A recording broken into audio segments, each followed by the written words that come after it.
नमस्कार साथियों, कल की चर्चा को आगे बढ़ाते हैं। कल मैंने आपसे प्रथम प्रश्न पत्र पर चर्चा की थी। आज द्वितीय और तृतीय प्रश्न पत्र पे मैं आप चर्चा करने के लिए आपके साथ उपस्थित हूँ। जो सहायक आचार्य इतिहास का द्वितीय प्रश्न पत्र है वह मूलतः आधुनिक भारत और आधुनिक विश्व के इतिहास से संबंधित है और उसमें राजस्थान का इतिहास right from beginning to the integration अर्थात प्रारंभ से एकीकरण तक का उसमें समाहित है।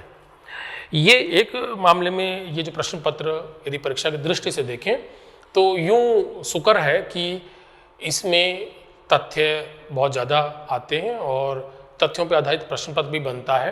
पिछली बार का यदि आपको प्रश्न पत्र याद हो तो उसमें तथ्य थे, तथ्य बहुल था वो।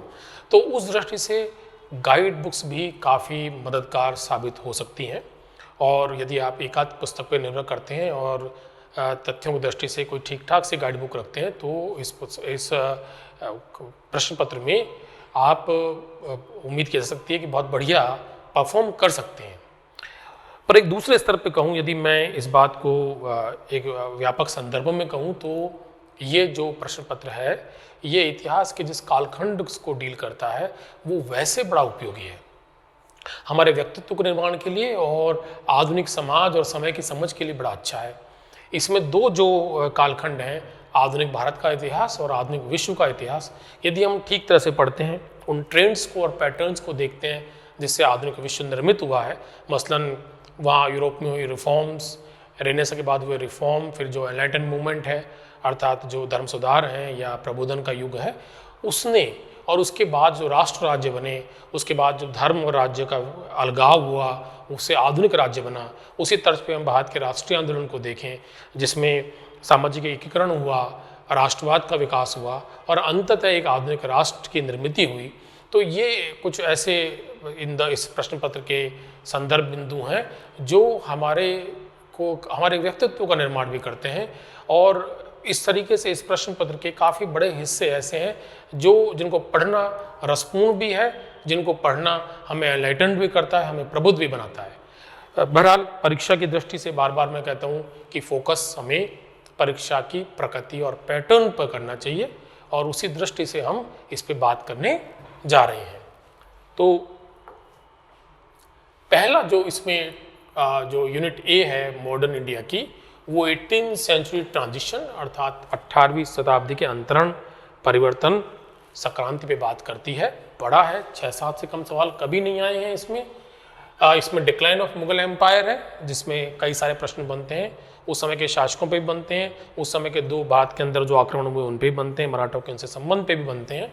फिर इमरजेंस ऑफ रीजनल पावर्स है, उसमें 3 प्रकार के राज्य हैं, राजपूत राज्य हैं, उत्तराधिकारी राज्य हैं जो मुगलों से निकले थे, अवध हो गया, बंगाल हो गया और हैदराबाद हो गया, और इसके अतिरिक्त स्वतंत्र राज्य हैं जो मराठा हैं या ये सिख हैं या जाट हैं। तो इन पे प्रश्न बनते हैं। एडवेंट ऑफ यूरोपियन पावर्स, खासतौर से फ्रेंच और ब्रिटिश, इन पे सवाल आते हैं, उनकी लड़ाइयों के ऊपर आते हैं, चाहे उनके यूरोप में हुई लड़ाइयों के संदर्भ में जो भारत में लड़ाइयाँ हुई, संधियाँ उन पर। And the establishment and expansion of British rule, Bengal, Awadh, Mysore, Maratha and Sikhs, बहुत सारे सवाल बनते हैं युद्धों पे, संधियों पर। और इस दृष्टि से फिर मैं कहूँगा कि एक अच्छी बुक जिसके अंदर इस तरह की संधियाँ, युद्ध, शासकों के नाम हैं, बड़ी काम की साबित हो सकती है। परंतु मुझे याद आ रहा है कि 80 के दशक के अंत में NCERT पे जो 3 पुस्तकें लिखवाई गई थीं उनमें आधुनिक जो भारत के ऊपर किताब थी जो 12वीं क्लास में चलती थी, वो विपिन चंद्र के संपादन में निकली थी। उसके 20-22 पेज बहुत उपयोगी हैं, बहुत बड़ी किताब नहीं है, और इस किताब के भी जो शुरुआती पहला चैप्टर 28वीं शताब्दी का भारत, वो आपके काफ़ी काम का है। यदि आप उसको ही पढ़ लेते हैं तो आपका काम चल सकता है। ये किताब PDF के रूप में हर सर्वत्र अवेलेबल है। इसके अतिरिक्त इस तरह की जो किताबें टीच योर सेल्फ हिस्ट्री, ये भी इसमें काम की है।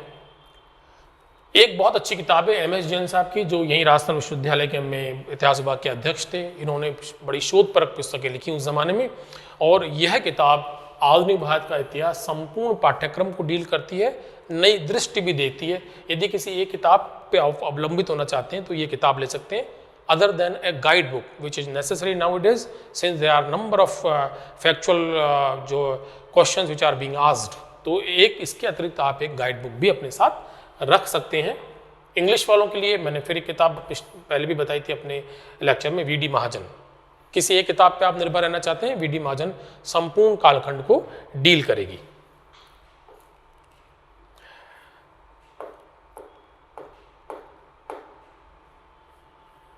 इसमें हाँ देखिएगा दूसरा टॉपिक यहीं आ गया, मैं कंफ्यूज हो रहा था कि establishment and expansion of British rule. ठीक है, ये जो एनसीईआरटी किताब में या इनमें से किसी भी किताब में से मिल सकता है। इन दोनों के ऊपर 6 से 7 सवाल पूछे जाएंगे। तीसरा जो टॉपिक है, capitalism, imperialism and transition to colonial economy, land revenue settlement in British India, economic impact of revenue arrangements, commercialisation of agriculture, decline of cottage industry, rise of landless agrarian labours, impoverishment of the rural society, यानी कि जो colonial economy से जो औपनिवेशिक अर्थव्यवस्था से भारतीय समाज और अर्थव्यवस्था पे जो प्रभाव पड़ा वो इसके अंदर डील किया जा रहा है। इसमें से लैंड रेवेन्यू सेटलमेंट्स इंपॉर्टेंट है, किसने किए, कब किए, कौन कौन से शामिल था, क्या उसकी शर्तें थी, इन पे ज़्यादा प्रश्न बनते हैं। ये आपको किसी गाइड बुक में भी मिल जाएगा, किसी एक स्टैंडर्ड की किताब में, BL ग्रोवर में मिल जाएगा, VD महाजन में मिल जाएगा। इसके लिए एक और किताब है जो इस थर्ड टॉपिक को, उसके A पार्ट को और उसके B पार्ट को, dislocation of traditional trade and commerce, deindustrialisation, drain of wealth, British capital investment, European business enterprise and its impact, इन दोनों पार्ट्स को बहुत अच्छे से डील करती है। अर्थात dislocation of traditional trade and commerce का मायने ये है कि भारत में जो परंपरागत व्यापार और वाणिज्य था उसका विस्थापन, भारत का अनौद्योगिकरण भी हुआ क्योंकि कॉटेज इंडस्ट्री खत्म हो गई, और चूंकि वहाँ की यूरोप में खासतौर से ब्रिटेन के अंदर जो औद्योगिक क्रांति हुई उसने यहाँ पर जो पूंजीवादी थे उनका इन्वेस्टमेंट कराया रेल वगैरह के रूप में, जैसा हम पढ़ते हैं। तो इन दोनों पे ये सत्या राय की किताब बहुत अच्छी है, भारत में उपनिवेशवाद और राष्ट्रवाद, हिंदी में ये पुस्तक उपलब्ध है और गहनता से यदि आप इसको पढ़ना चाहते हैं तो इसे पढ़ सकते हैं। इस पर एक अंग्रेजी में भी किताब है और वो किताब विपिन चंद्र की है, colonialism and capitalism in modern India. तो इनमें से कोई किताब गहन अध्ययन के लिए उपयोगी है। पहले और दूसरे टॉपिक के बाद जो बड़ा प्रश्न बनाने वाला टॉपिक है वो ये है चौथा, early structure of British Raj, क्योंकि इस पर बहुत से फैक्ट्स मिल जाते हैं। The early administrative structure from dyarchy to the direct control, द्वैध शासन से सीधे नियंत्रण तक, रेगुलेटिंग एक्ट है, पिट्स इंडियाज एक्ट है, चार्टर एक्ट 1833 है। इन पे काफ़ी सवाल पूछ लिए जाते हैं और बहुत सारे सवाल इसके ऊपर पहले भी पूछे गए हैं। इसका लास्ट है, the voice of free trade and the changing character of British colonial rule, the English utilitarian and India. तो 1813 से लेकर के 1858 तक जो परिवर्तन आया ब्रिटिश पॉलिसीज़ में, और ये कहा जाता है कि जो उपनिवेशवाद का अध्ययन करते हैं वो कहते हैं कि ब्रिटेन की अपनी ज़रूरतों के हिसाब से उन्होंने अपनी पॉलिसीज़ बदली। 1813 के अंदर 13 में फ्री ट्रेड शुरू किया, एजुकेशन में थोड़ा सा इन्वेस्टमेंट शुरू किया, 1833 में बिल्कुल उसको मुक्त कर दिया ईस्ट इंडिया कंपनी को ट्रेड से। तो इसलिए कि उनकी ज़रूरतें बदल रही थी, वो भारतीयों को अपनी ज़रूरतों के हिसाब से बदलता देखना चाह रहे थे। ये इन सब पर सत्या राय की किताब बहुत अच्छा डील करती है। एक इसमें the English utilitarian and India, इस पर कोई प्रश्न नहीं आते, पर ये उस समय जो डिबेट चल रही थी भारत में, जो शासन की प्रवृत्तियां थीं या भारत में शासन कैसे किया जाए, इस पे ब्रिटिश समाज में कुछ डिबेट थी, और जो डिबेट के मुख्य भाग लेने वाले थे या उस डिबेट में जो मुख्य भूमिका निभा रहे थे उनकी कुछ विचारधाराएं थीं। उनमें से एक यूटिलिटेरियन थी जिसे उपयोगितावाद कहते हैं, एक एंग्लिकन थी जो वहाँ का क्रिश्चियन विचारधारा थी, जो ईसाई विचारधारा थी वो थी, एक लिबरल या ओरिएंटलिस्ट थी। तो इन विचारधाराओं पे भी प्रश्न आते हैं। हमारे सिलेबस में सिर्फ यूटिलिटेरियंस को लिया गया है, अर्थात वो जो ये कहते थे कि maximum good for maximum persons, कि जिससे सबसे ज़्यादा लोगों का सबसे ज़्यादा हित हो, वो नीति अपनानी चाहिए। तो इन यूटिलिटेरियंस ने भारत में कानून के द्वारा परिवर्तन पे बहुत जोर दिया। जर्मी बेंथम हुए, जेम्स मिल हुए, स्टुअर्ट मिल हुए, इन पे पर प्रश्न मैंने बहुत कभी बनते देखे नहीं है। प्रश्न के लिए थोड़ा इम्पोर्टेंट 1833 तक के एक्ट है, प्रश्न यहीं आएंगे। फिर मैं इसमें MS जैन की किताब आपको रिकमेंड करूँगा। ये किताब चूँकि इस किताब अपने स्वरूप में ये किताब एक टेक्स्ट बुक और गाइड बुक का सम्मिलित रूप है, तो ये किताब आपको काफ़ी मदद कर सकती है इस तरह की परीक्षाओं में जो तथ्य आधारित रहती हैं। BL ग्रोवर, एस चांद पे निकली हुई BL ग्रोवर की किताब अभी अपडेटेड भी आ गई है। तो ये इस किताब को आप आधार बना सकते हैं यदि IMS जैन आपके पास नहीं है इस संपूर्ण पाठ्यक्रम के लिए।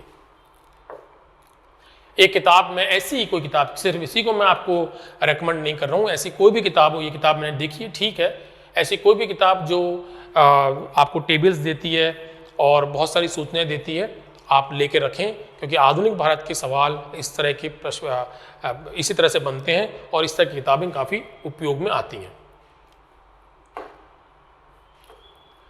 Indian response to British rule, first socio culture changes. 3 तरह के इसमें रेस्पॉन्सेस दे रखे हैं। पहला है socio culture changes, introduction to western education in India, the rise of press, literature and public opinion, the evolution of modern Indian languages.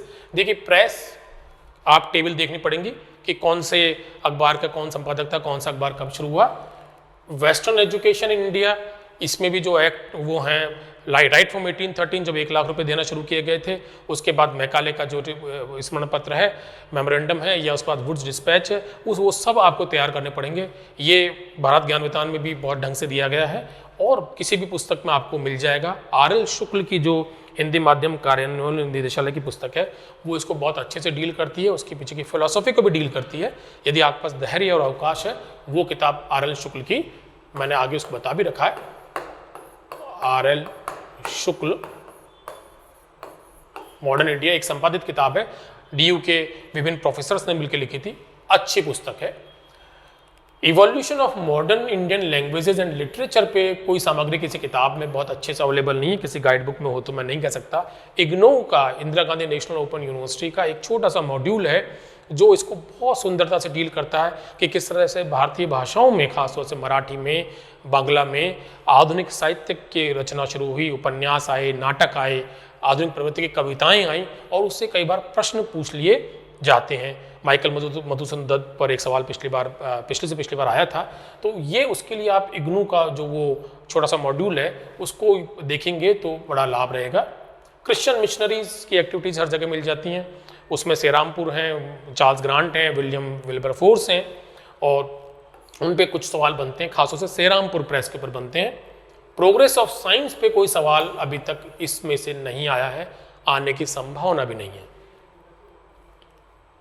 दूसरा जो phase है इंडियन रेस्पॉन्स का, Indian response to British rule का पहला phase हमने देख लिया।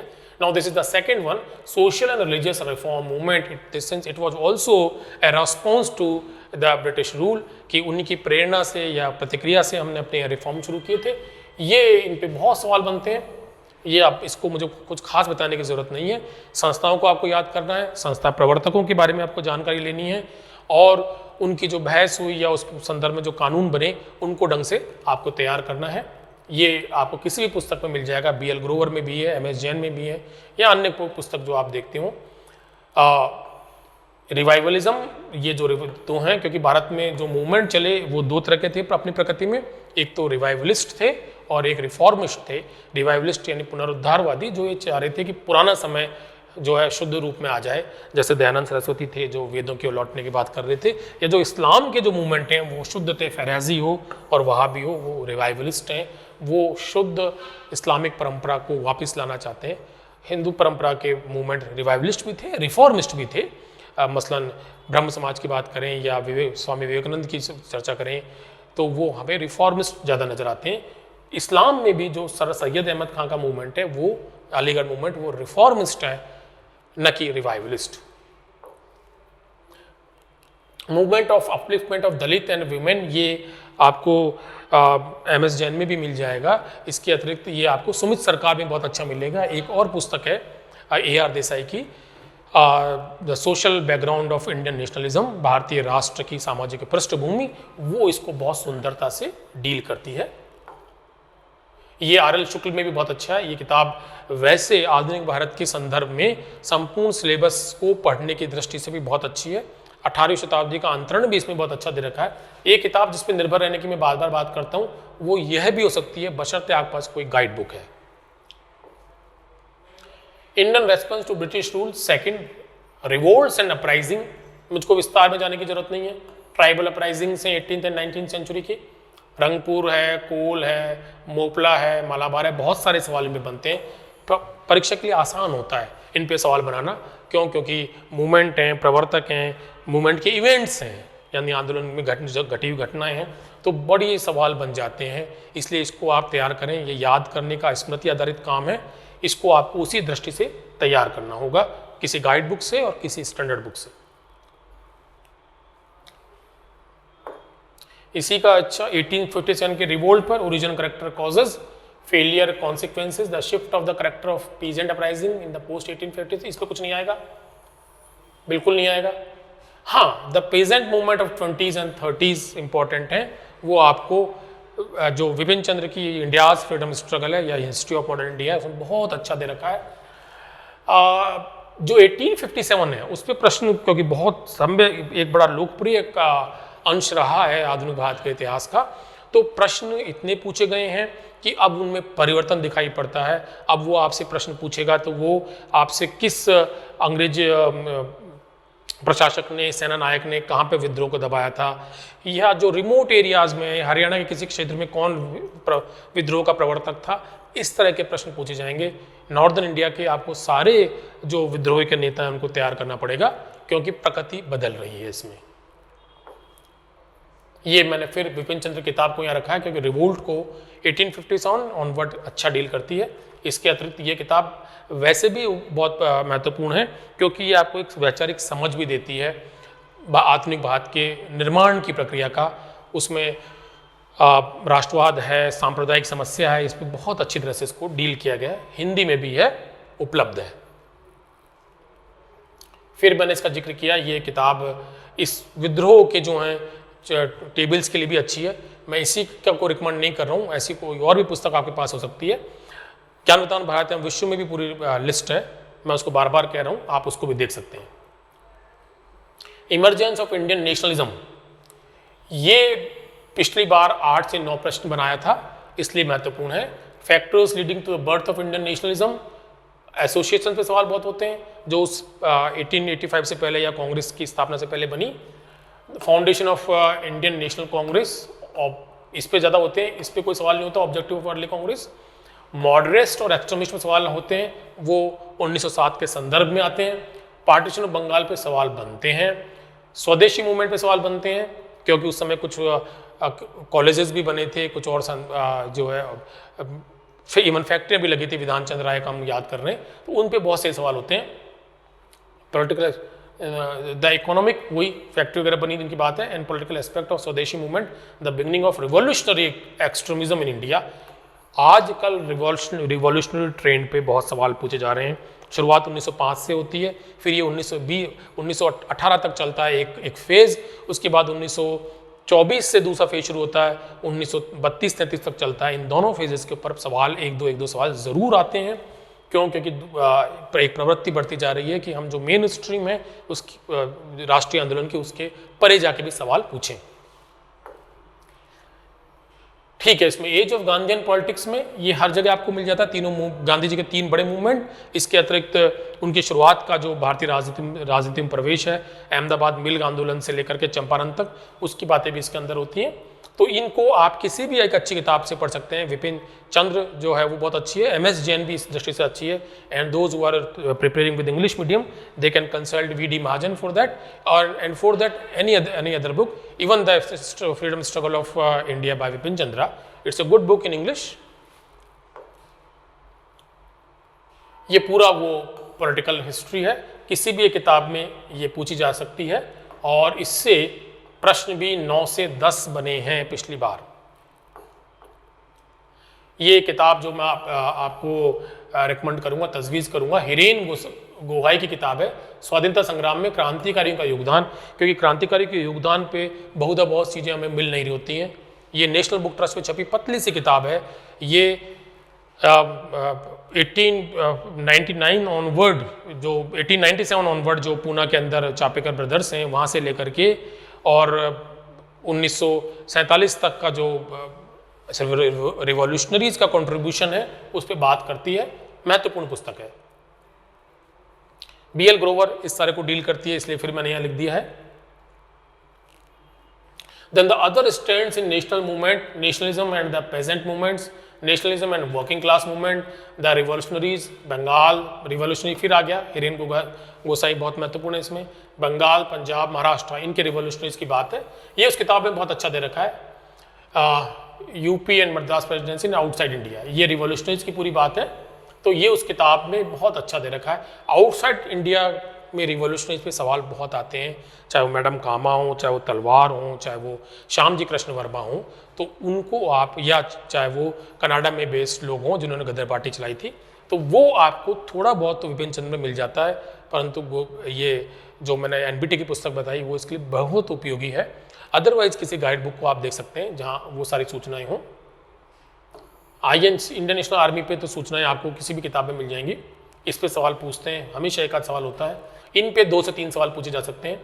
The left within the Congress सवाल कम होते हैं, Jawaharlal Nehru, Subhash Chandra Bose, Congress socialist party, the communist party of India, other left parties, इन पे एक आध सवाल पूछा जा सकता है। और इस सारे इसके लिए AR देसाई की किताब या कि सुमित सरकार की किताब बहुत महत्वपूर्ण है।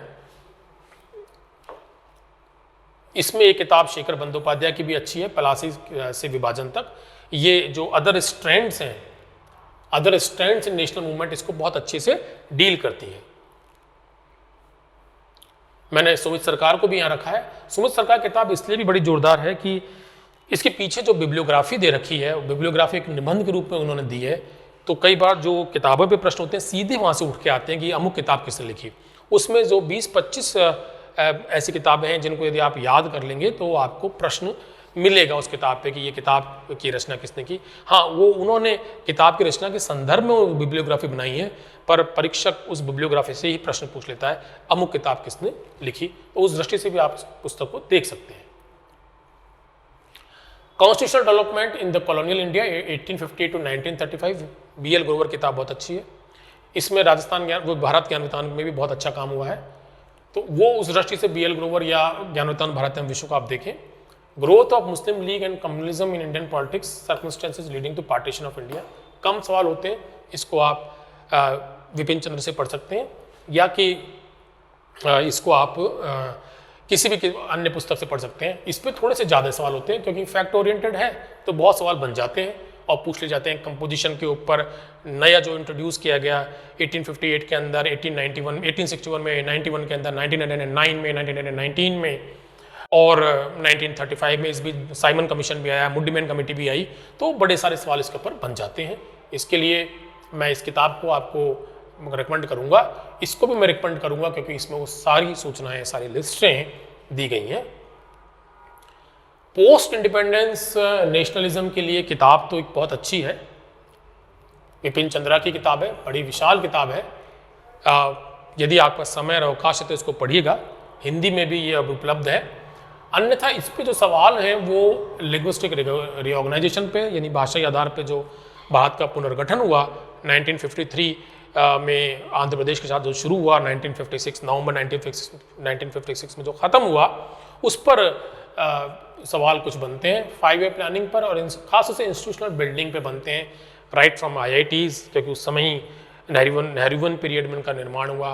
ललित कला अकादमी है, साहित्य अकादमी है, या इसरो है, DRDO है, क्योंकि इसमें development of science and technology भी है।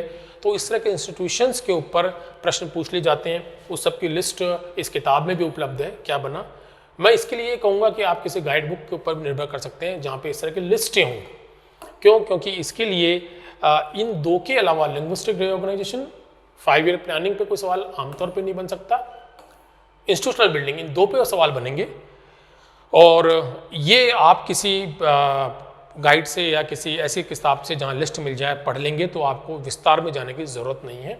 पिछली बार मैंने एक प्रश्न देखा था, वो प्रश्न मेरी नज़र में आउट ऑफ सिलेबस है। वो जूनागढ़ के दीवान पे था कि जब 1900 स्वतंत्रता के बाद जूनागढ़ का विलय किया भारत में, तो कौन दीवान थी जिन्होंने भारत सरकार को आमंत्रित किया। वो बाद में जो पाकिस्तान के प्रधानमंत्री बने, वो अपने भुट्टो साहब, उनके फादर थे शाहनवाज भुट्टो, अर्थात बेनजीर भुट्टो के दादाजी थे, जो उस समय दीवान थे, उन्होंने आमंत्रित किया था। पर जैसा मैंने कहा कि उस समय रहा होगा सिलेबस का हिस्सा, पर आज आपके सामने जो सिलेबस है उसमें उसको बड़ा क्वालिफाइड कर रखा है, उसको बहुत एलोबरेट कर रखा है या बहुत ढंग से सुव्याख्यायित कर रखा है। उसमें पोस्ट इंडिपेंडेंस नेशन बिल्डिंग की 3 ही चीज़ें हैं, linguistic reorganisation, 5 year planning and institutional building with development of science and technology. तो जो एकीकरण है जो सद्य स्वतंत्रता के पश्चात शुरू हुआ, जस्ट आफ्टर द इंडिपेंडेंस, वो इस सिलेबस का हिस्सा नहीं है, तो उस पर प्रश्न नहीं बन सकता, ये मैं आपको आश्वस्त कर सकता हूं। इस पे मैंने किताब बताई रहा हूं, इसको आप देख सकते हैं। फिर ये दूसरी यूनिट है वर्ल्ड हिस्ट्री पे, इसमें रेनेसां और रिफॉर्म बहुत इंपॉर्टेंट है, 6 से 7 प्रश्न, क्योंकि वही फैक्ट आधारित हैं। आपसे स्कल्पचर से भी सवाल हो जाएगा, आपसे पुस्तक के भी सवाल हो जाएगा। बहुत सारी पुस्तकें, बहुत सारे ऑर्गेनाइजेशंस हैं, क्योंकि रिफॉर्म मूवमेंट के भी कई धड़े थे, तो इसको आपको ढंग से तैयार करना है। ये किताब बहुत लोकप्रिय है, आधुनिक विश्व 1500 से 2000 तक, हमारे एक साथी प्रोफेसर हुकुमचंद जैन साहब की पुस्तक है, परंतु ये अत्यंत विस्तृत पुस्तक है, इसके बाहर आपको कुछ नहीं मिलेगा, पर इसको पढ़ने के लिए धैर्य चाहिए और अवकाश चाहिए। इसको थोड़े संपादन की भी आवश्यकता है, क्योंकि इसमें से आप पढ़ेंगे तो आपको नोट्स बनाने पड़ेंगे, तब जाकर के आप अपने काम का इसमें से निकाल पाएंगे। हालांकि सब कुछ है, परंतु वो इतने विस्तार में है कि आपको थोड़े धैर्य के साथ इसको पढ़ना पड़ेगा। यदि आप इसको पढ़ते हैं तो सारा सिलेबस कवर कर लेते हैं। Enlightenment and modern outlook, major ideas of enlightenment, development of scientific attitude, industrial revolution, इस पे सवाल ज़्यादा आते हैं। Idea of nation state, formation of French and British nation, नहीं आएंगे सवाल। अमेरिकन रेवोल्यूशन पर सवाल ज़्यादा आएंगे। ये आधुनिक विश्व को पढ़ने के लिए गाइड बुक पर्याप्त है, वैसे काफ़ी बड़े हिस्से को पढ़ने के लिए, परंतु इसको यदि आप ढंग से और फिलोसॉफिकली पढ़ना चाहते हैं तो मैं आपको ये रिकमेंड करूँगा, आधुनिक पश्चिम का उदय, ओरिजिन ऑफ मॉडर्न वेस्ट, ये हिंदी में उपलब्ध है किताब, बहुत ही अच्छी किताब है। जो अंग्रेजी के विद्यार्थी हैं उनके लिए मैं E.J. थॉमसन की किताब रिकमेंड करूँगा, वो बहुत अच्छी पुस्तक है। उनकी एक यूरोप पे भी किताब है, उसके हम आगे डिस्कशन करेंगे। तो वो पुस्तकें बहुत अच्छी हैं इस कालखंड पर, इन पे बहुत सवाल बनते हैं। अमेरिकन रिवॉल्यूशन, फ्रेंच रिवॉल्यूशन और nation building in Germany and Italy बड़ा सवाल बनाता है। इसके ऊपर यूरोपियन इतिहास में जो ये पुस्तक है बड़ी अच्छी है। ये संपादित किताब है, इसमें वैचारिक स्पष्टता भी है, परंतु इवेंट्स को भी बहुत विस्तार से बताया गया है। इसके बाहर मैंने कोई प्रश्न बनता नहीं देखा है उन तीनों पे जिनकी मैं आपसे चर्चा कर आया हूँ। इन दौर पे माफ़ कीजिएगा, चौथे और पाँचवें पॉइंट पर इसके बाहर से कोई सवाल बनता मैंने नहीं पाया है। इस पर एक किताब और है यूरोपियन हिस्ट्री पे, Europe since Napoleon, David Thomson की, बहुत ही जोरदार किताब है, बहुत स्पष्टता देती है, समझ बढ़ाती है। यदि अंग्रेजी में आप पढ़ना चाहें तो इसको पढ़ सकते हैं। Growth of imperialism and colonialism in the 19th century, Asia and Africa, world war first, causes and consequences, first world war and Paris peace conference, सवाल बनते हैं। इन दोनों पे बहुत सारे सवाल बनते हैं और इनके लिए दीनानाथ वर्मा की किताब में आपको, या इस सब के लिए great depression, second world war, world organisation, Dinanath Verma या एक मथुरालाल शर्मा आते थे, मथुरालाल माथुर थे एक, उनकी पुस्तक है। उन दोनों में से कोई एक किताब आप पढ़ेंगे तो आपका काम इसमें चल जाएगा। Liberation from colonial rule, Latin American and Arab world, सवाल कम होते हैं, अरब वर्ल्ड पे थोड़े से होते हैं, साउथ ईस्ट एशिया पे भी होते हैं। Cold war, emergence of 2 blocks, emergence of third world and non alignment, dismantling Soviet union and the end of cold war, ये जो है वो कॉन्टेम्प्रेरी वर्ल्ड के टॉपिक्स हैं, समकालीन विश्व के टॉपिक्स हैं। इसके लिए एक छोटी सी किताब 90 के दशक में NCERT ने छापी थी, उसके बाहर से कुछ नहीं आता। यदि नेट वगैरह पे मिल जाती तो आप इसे खरीद लें। कॉन्टेम्प्रेरी वर्ल्ड हिस्ट्री, अर्जुन देव के संपादन में किताब थी, इसके बाहर कुछ नहीं आएगा। 60-70 पेज की किताब है, आप इसको पढ़ सकते हैं। समकालीन विश्व का इतिहास, इस किताब, इस पूरे मैं कहूँगा कि 11वां, 12वां, 13वां और 14वां जो टॉपिक है उसको इससे पढ़ लीजिए। इजी रीडिंग है और कुछ मत कीजिए।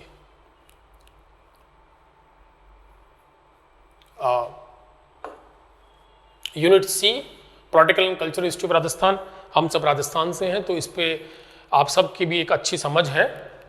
सोर्सेज के ऊपर बहुत प्रश्न बनते हैं और सोर्सेज पे गाइड्स में भी बहुत तरह की चीज़ें हैं, क्योंकि राजस्थान, ये सवाल हम ये देखते हैं कि जो राजस्थान के जो सामान्य अध्ययन के पेपर हैं उनमें बहुत पूछे जाते हैं, तो स्तर बढ़ गया है।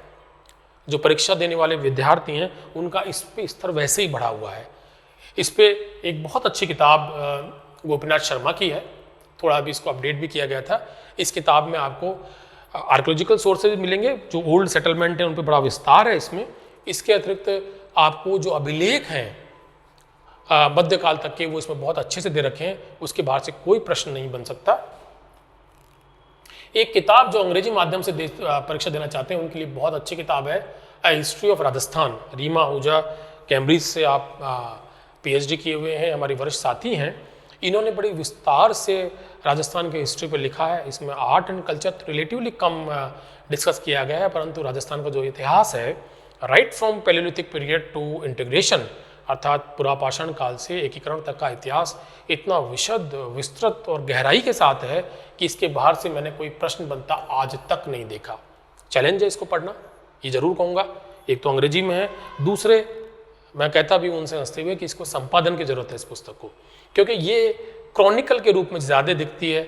ये इतिहास को एक शताब्दी के में डील करती है, पहले से 300 शताब्दी सेंचुरी एडी तक, फिर 300 से 500 एडी तक, इस तरीके से, या 18वीं शताब्दी का राजस्थान, 19वीं शताब्दी का राजस्थान, 20वीं शताब्दी का राजस्थान। तो कई बार क्रमभंग होता है। राजवंशों का इतिहास भी एक कालखंड में है, फिर दूसरा कालखंड शुरू होता है, तो फिर नई सिरे से पूरे राजस्थान को डील किया जाता है। तो इसमें से सामग्री को निकालना एक चुनौतीपूर्ण है, परंतु इसके बाहर से पिछले 15 साल में ऐसा कोई प्रश्न पत्र नहीं बना जिसने राजनीतिक इतिहास के अंदर, आर्थिक इतिहास के अंदर ऐसा कोई प्रश्न आ गया और राजस्थान से संबंधित जो इसके बाहर गया हो। I am also planning to write a book in English on the main trends of history and culture of Rajasthan, but it will take another couple of months to come into the light. Rajasthan in the early historical period, major sites, Republic, post-modern period, Gupta and post-Gupta period, origin of the Rajput, ये जो है इस पर बहुत कम सामग्री उपलब्ध है। कुछ सवाल बनते हैं, रीमा आहूजा में तो जरूर से विस्तार से है। बाकी एक डीसी शुक्ला की किताब है अर्ली हिस्ट्री ऑफ राजस्थान, जो हिंदी के विद्यार्थी हैं उनके लिए किताब दशरथ शर्मा की है। Basically it was also written in English. Rajasthan through the ages volume 1, Rajasthan का इतिहास युगों में, खंड 1, वो हिंदी में भी उपलब्ध है, परंतु 20-25 पेज में इसको समेट देता है। रीमा आहूजा में विस्तार से, हिंदी में ये किंचित कम विस्तार से मिलता है। एक स्मृति शेष हमारे के.एस. गुप्ता साहब की पुस्तक है राजस्थान का इतिहास, इसमें थोड़ा बहुत ये आपको मिल जाता है, परंतु इसकी टेबल राजस्थान ज्ञान वितान नामक यदि आपने पुस्तक देखी है तो उसमें भी आपको ये काफ़ी विस्तार से मिल जाएगा।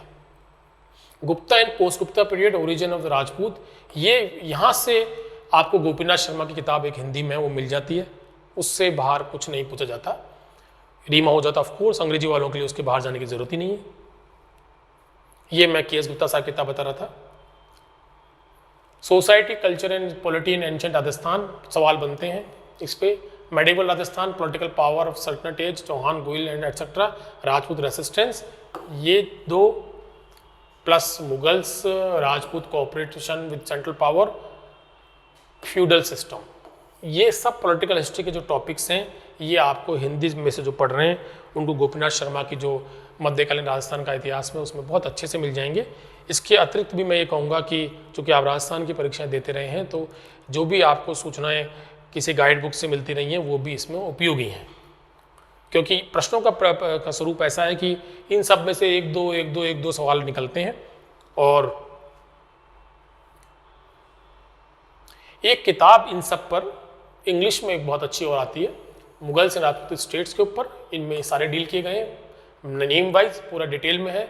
इस तरह से कॉपरेशन के अंदर जिसमें ये सब डील किए गए हैं, एंड फ्यूडल सिस्टम, ये राजस्थान के हिस्टोरियंस ने लिखी है। Professor KG. शर्मा के संपादन में ये किताब है, history and culture of Rajasthan. इसके जो चैप्टर्स हैं, ये कुछ आर्कियोलॉजी को, उसको भी प्री हिस्ट्रिक चैप्टर को भी करती है। बागोर पे भी इसमें, कालीबंगा पे भी, बागोर पे भी इसमें आलेख हैं।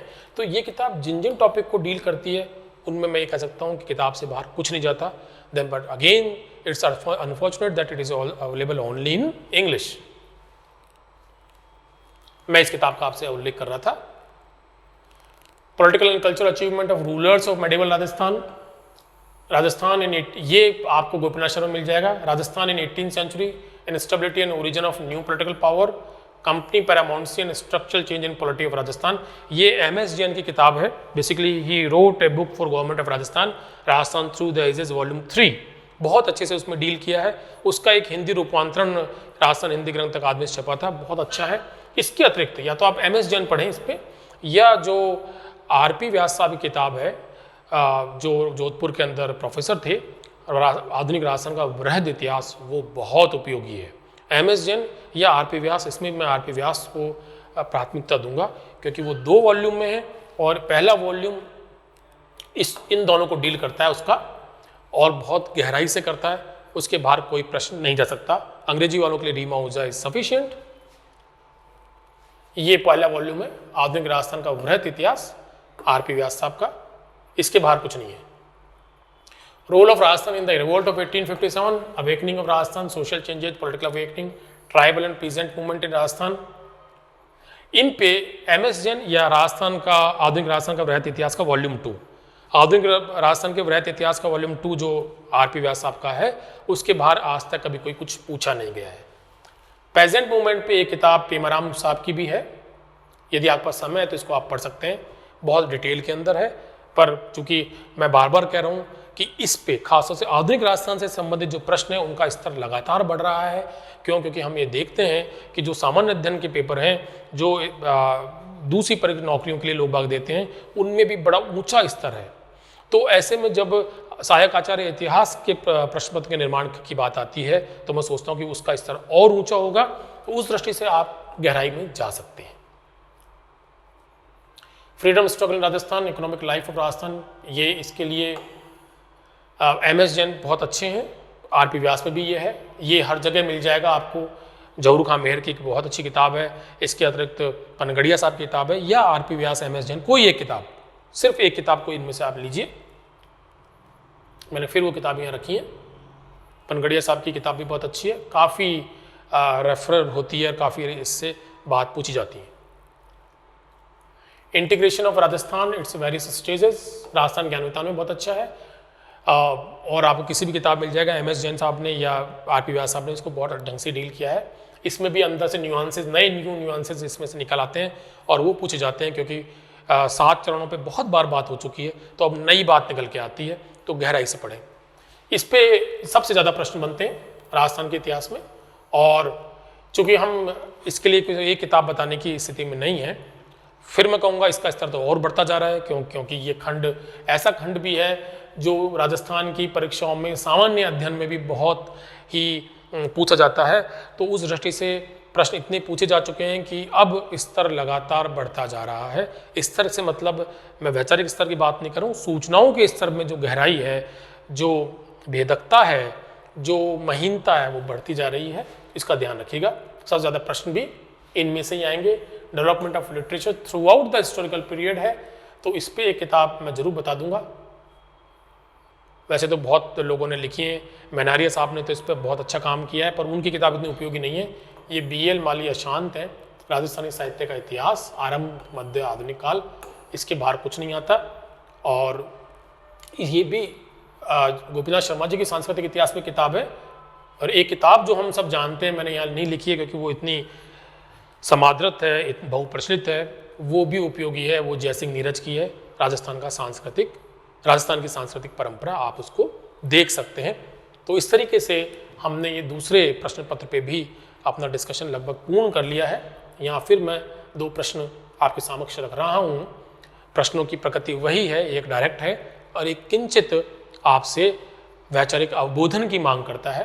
तो पहला जो मैंने प्रश्न रखा है वह है कि उत्तर मुगल काल के निम्नांकित कुलीनों में से कौन सा तुरानी नहीं था।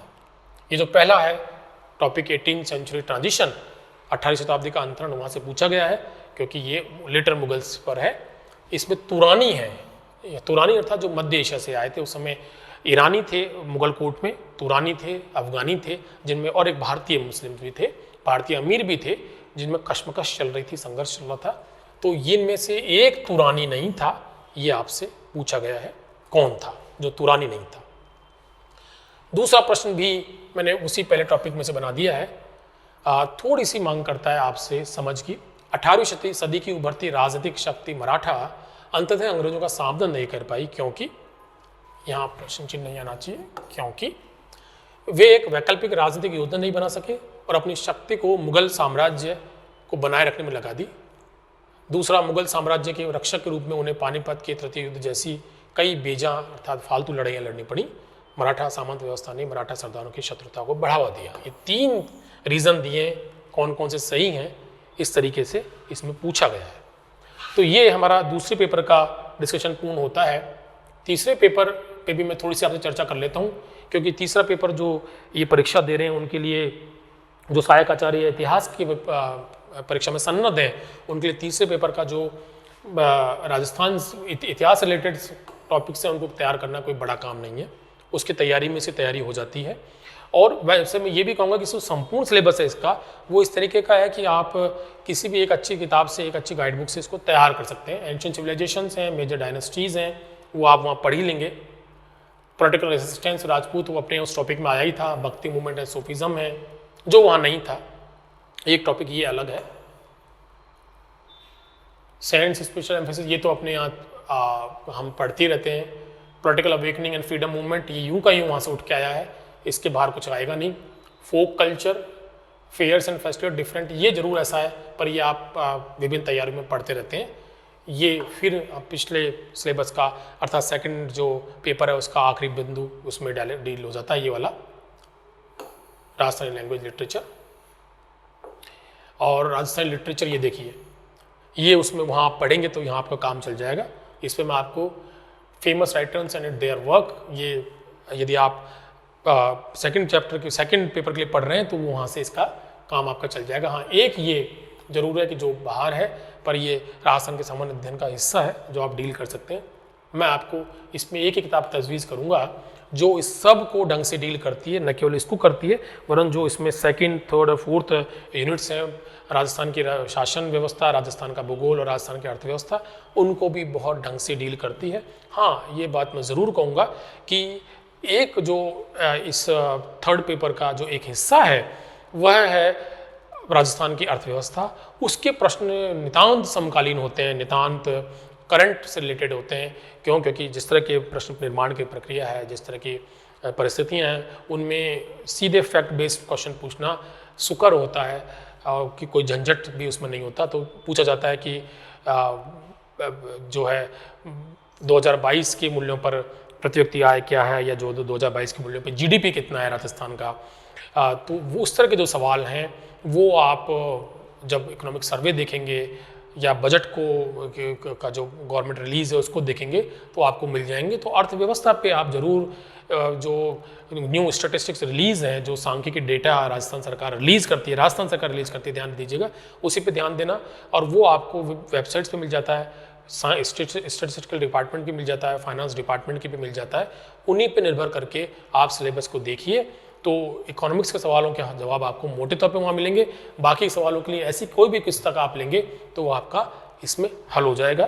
तो मैं इस प्रकार ये उम्मीद करता हूँ कि ये जो इस सत्र में 2 पेपरों पे हमने चर्चा की है वो आपके लिए उपयोगी सिद्ध होगा और आप अपने तैयारी में जुट जाएंगे। तो मैं उम्मीद करूँ कि अब अगले सत्र में जो हम मिलेंगे तो नई सीरीज से जो टॉपिक्स हैं विभिन्न, उनके ऊपर जो खास तौर से जो महत्वपूर्ण टॉपिक्स हैं उनके ऊपर ढंग से तैयारी करेंगे। नमस्कार।